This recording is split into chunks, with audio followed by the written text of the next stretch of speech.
Hey guys, welcome back to the channel. Gonna do a quick video today on an update for the ProTee VX, or rather several updates that have happened since I've done kind of my big ProTee VX review video, which was several months ago. So far, I'm still absolutely loving the ProTee VX. I'm using it more than any other launch monitor that I have. Got several that I've reviewed on this channel. It's basically just because it is so easy to use and it gives me everything I could want with just the easiest access. I don't have to worry about stickers. I don't have to worry about connecting Wi-Fi and all that alignment. It's, ceiling mounted, all that. So I'm just using it a lot, which has been great. But anyways, there have been a bunch of kind of new updates in beta. Some of them might be out of beta by now, but I wanted to just cover those so you can get a better sense of what ProTee has been up to. So let's jump into the computer and I'll show you some of these things.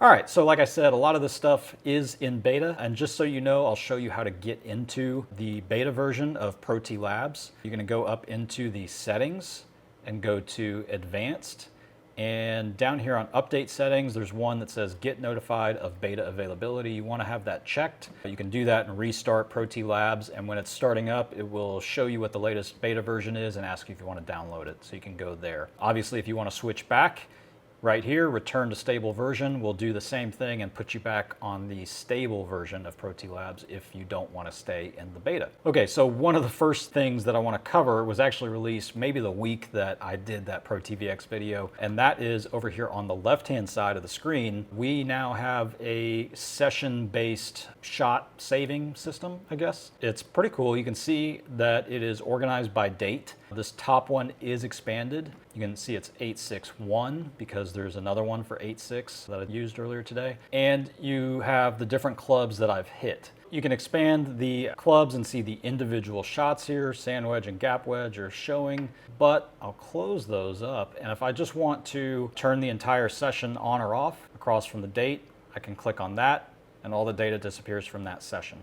I can turn it back on and you can see there. I can go down to the session from earlier today, which is this other 861, and click the balls there, and those will add to my list as well.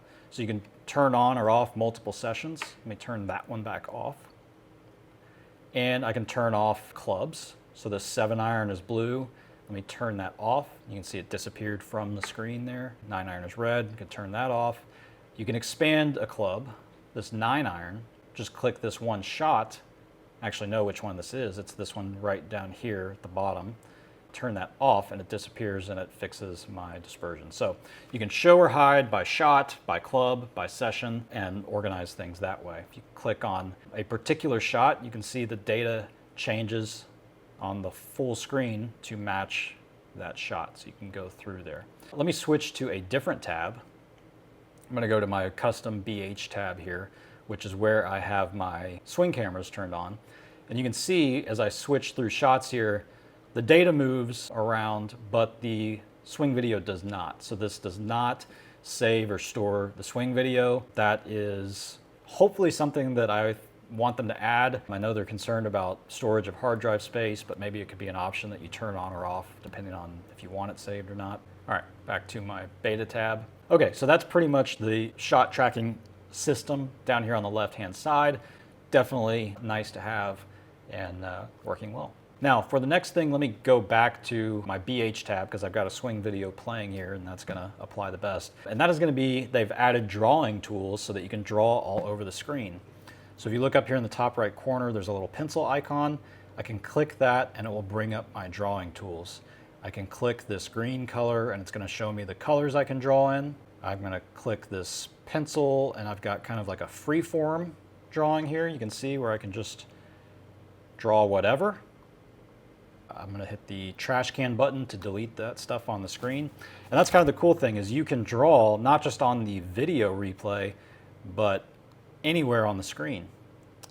So go back to this free form. I can hit this line button and it's gonna turn anything I draw into a straight line. We've got a square button, which is pretty cool. It's gonna make anything I draw into a square. Boom, perfect square. From there I can kind of resize it or move it around. And then obviously you can do the same with a circle I can draw around my face. I've got a circle there, and I can try to apply it. Usually with a video, I like to pause it, put it back to address position. There we go, that's pretty good. We can watch how low my chin dips down outside of that circle. There it is. And then obviously, kind of a swing plane thing. My camera is not in the perfect position, but it's close enough. Turn the drawing tool off, pause this, go back to address, use the straight line, kind of go from the hosel up, kind of missed it a little bit there. Let me grab the end, make it shorter. This isn't perfect, but then draw it, or hit play. Boom, we've got a little swing plane line right there. Delete that. Now, this button with the dotted line here, this dotted line circle, all I can tell is that that is whenever you want to draw temporarily. So I'll show you, I'm going to draw a circle around the club face and it disappears. I'm going to draw around the ball there, it disappears. Like that, disappears. So if you know what that is intended to do, let me know. I believe it's just a temporary drawing tool. Then we've got an eraser that we can erase individual things if we've got multiple things on the screen, a back button and a trash button. So really cool feature that you can draw all over the screen. Glad to see that that is there. All right, for the rest of this stuff, I created a new custom tab. I just called it beta, and I threw in all these new visualizers that have been added in there. So one of the oldest ones so far is this multi-shot dispersion down here at the bottom. Definitely something that everybody's wanted, and it is here now. And you can see they are color-coded by club that match the colors over here. So my sand wedge is yellow. If I want to turn that off, it disappears. Let's turn everything off but the 7-iron, and I've just got the blue lines there. Let me expand the 7-iron and click on one here. If I clicked on this, that's 168.1. You can see now I've got crosshairs kind of on that shot. So if I click like on a shot, hey, which one was this? 160. Oh, it was that one right there. So I like how it matches up between the left-hand side and what you see on the screen. The other thing that's cool, I'm gonna hit a shot real quick just so that you can see it in action. Watch the dispersion table as I hit this shot.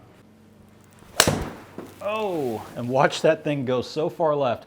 But the point is you can see it actually flying and then make the circle bigger like that. So really cool how that works. Now we can turn the other clubs back on. I actually hit a shot with a 7-iron, but it was tracked as a 9-iron. And you can see it's this one that's all the way up here far.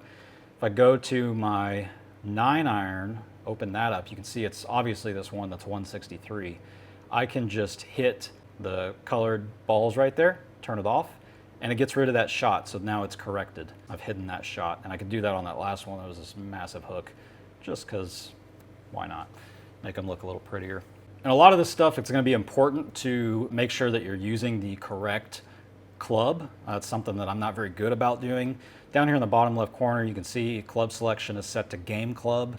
That is pulling the club from GSPRO. So for a practice session, I'm just making sure that I've got, in this case, 7-iron selected in GSPRO. I hit a shot in ProTee Labs. It's going to, as long as game club is selected, it's going to apply it to 7-iron. So that's what I did wrong on that one shot with the 9-iron or 7-iron, that it was tracked as a 9-iron. If I hit game club, you can switch it to auto detect, which isn't super accurate to me, or you can just select the actual club here in ProTee Labs. Okay, so that is the dispersion, and like I said, we can turn on other sessions and see them all combined, so it's not just a single session. Let me turn that off. Now on the bottom right side, we've got the multi-side flight path. Obviously, same idea. It's multiple shots, and it's showing the flight path. These appear to be like 10-yard squares, 100, 110, 120, 130, 140, 150. And so I guess you could count it up as well to figure out your ball flight. Now, the one thing that I don't quite understand here, and I've looked for an answer, let's say I pick a new club that's not on here. It'll be a 6-iron or whatever. I'll hit that shot, and it will still show me a range. Even only there's one shot with a 6-iron, it'll show me like a top and bottom range, even though there's only one shot. So I don't quite understand why that is. And so I don't know that even when you have multiple shots, that the top and bottom represent your highest and lowest. So I don't know how they're getting the range in this side view. I'll grab a different club just to demonstrate what I'm talking about. Let me turn off all of these so it'll be fresh. And we'll use an 8-iron since that's not on here. Now watch that side flight path. You'll see that it'll show a range even though there's one shot hit. Ugh.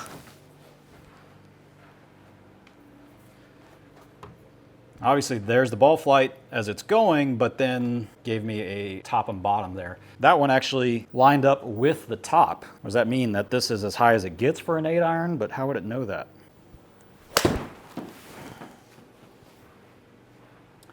And there's that shot. We'll see how it changes. It got wider. So I don't know.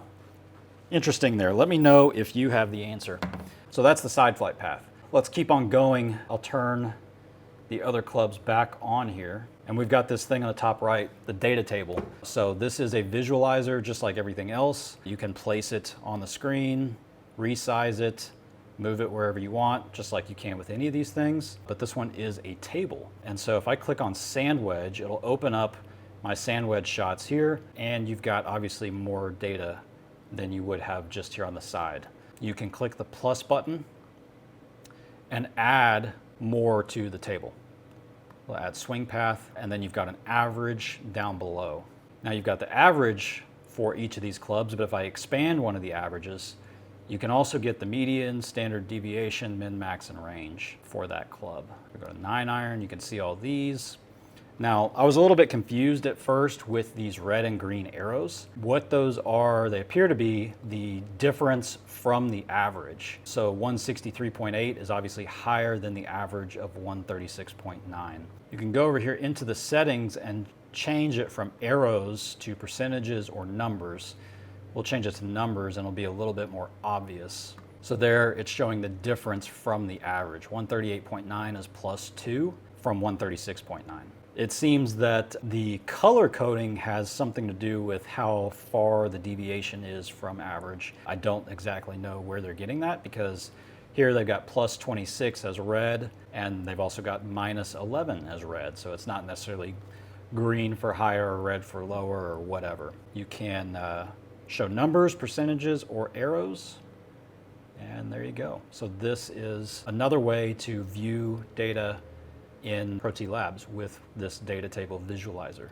Another cool one just released most recently, these last two, is the club face heat map, which you can obviously see, you've seen it here the whole time. You've got a heat map instead of just the individual impact location. And so again, these dots at the bottom correspond to the colors of the clubs. So I can go left to the 7-iron, which is orange, and the 8-iron, which is yellow. I can just click on them, the gap wedge and the sand wedge, and there you go. Now, what was I on? This 9-iron. That didn't track correctly. But anyways, that was my last shot. You can see the impact location out there on the toe. If I go to my BH tab, you can see there's what the standard front impact visualizer looks like. It just shows you that one shot, that one point right there. But the heat map shows you all your shots with that club. And that little white one shows the last shot. Let's see why the only one that has it. And you can use this over multiple sessions like everything else. Let me see if I can turn more on. Now there's a bunch, and these are not necessarily all coded correctly because I'm not very good at that. But if you were, this would be pretty interesting to see. All right, the last one is this carry optimizer, which is something that a bunch of other launch monitors have. It's a little bit over my head, if I'm being honest with you, but it is a way to kind of give you optimal ranges for your clubs. A lot of times it's used for club fitting to make sure that you've got the best club you have for your swing. But what it does is it gives you, based on your club speed, like in this case, 9-iron, carried 131.2, but the optimal was 144 for the club speed.